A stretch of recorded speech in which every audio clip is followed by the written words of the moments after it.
Friends, మీలో ప్రతి ఒక్కరికి ఇండియా గేట్ తెలుసు. అది ఎలా తెలుసు అంటే, ఇండియా గేట్ అనేది ఢిల్లీలో ఉందని, అక్కడికి టూరిస్టులు వచ్చి ఫోటోలు దిగుతారని మాత్రమే తెలుసు. కానీ దాని వెనకమాల ఉన్న గుండెలు పిండేసే స్టోరీ గురించి మనలో చాలా మందికి తెలియదు. ఈ ఇండియా గేట్ అనేది ఎర్ర జనపరాయితో కట్టే ఒక రాత్రి నిర్మాణం మాత్రమే కాదు, బ్రిటిష్ వాళ్ళ అధికార దాహం కోసం బలైపోయిన 90,000 మంది భారత సైనికుల వీరత్వానికి వాళ్ళు కట్టిన సమాధి. అసలు బ్రిటిష్ వాళ్ళు ఇండియా గేట్ ఎందుకు కట్టారు, ఈ ఇండియా గేట్ కోసం 90,000 మంది మన భారతీయులు ఎందుకు చనిపోయారన్న విషయం మీరు తెలుసుకునే ముందు ఈ వీడియోకి ఒక లైక్ ఇవ్వండి చాలు. నేను ఈ వీడియో చేయడం కోసం చాలా రీసెర్చ్ చేసాను, చాలా కష్టపడ్డాను. ఒకవేళ మీకు ఈ వీడియో నచ్చితే ఇలాంటి మరిన్ని వీడియోస్ కోసం మన ఛానల్ కి సబ్స్క్రైబ్ చేసుకోండి. ఒకవేళ నేను వీడియో అప్లోడ్ చేయగానే వీడియో మీరు చూడాలనుకుంటే పక్కన ఉన్న బెల్ ఐకాన్ కూడా ఆన్ లో పెట్టుకోండి. సరే, ఇక వీడియో మొదలు పెట్టేద్దాం. నేను మీ Hari. Let's begin the video. 1914 first world war start అయింది. ప్రపంచం మొత్తం సైనికుల రక్తంతో తడిసిపోయింది. ఈ యుద్ధంలో పాల్గొన్న బ్రిటిష్ వాళ్ళ సైన్యం నెమ్మదిగా తగ్గడం మొదలైంది. దీన్ని గమనించిన బ్రిటిష్ వాళ్ళు వాళ్ళ సైన్యాన్ని పెంచుకోవడం కోసం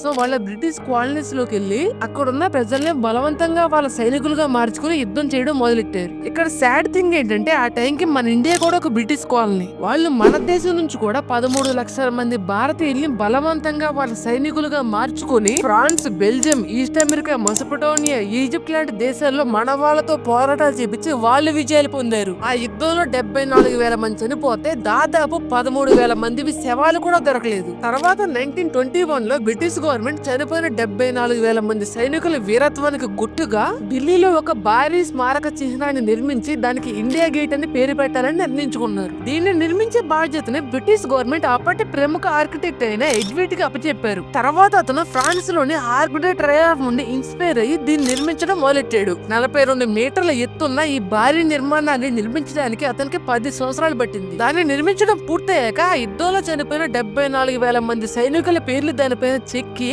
దాన్ని వాళ్ళ వీరత్వానికి గుర్తుగా ప్రకటించారు. తర్వాత మన దేశానికి స్వాతంత్రం వచ్చాక దాని విలువ ఇంకా పెరిగింది. దాని తర్వాత 1971 లో ఇండో పాక్ యుద్ధంలో చనిపోయిన సైనికుల వీరత్వానికి గుర్తుగా మన ఇండియన్ గవర్నమెంట్ అక్కడ ఎటర్నల్ ఫ్రేమ్ ని వెలిగించి వాళ్ళకి ట్రిబ్యూట్ ఇచ్చింది.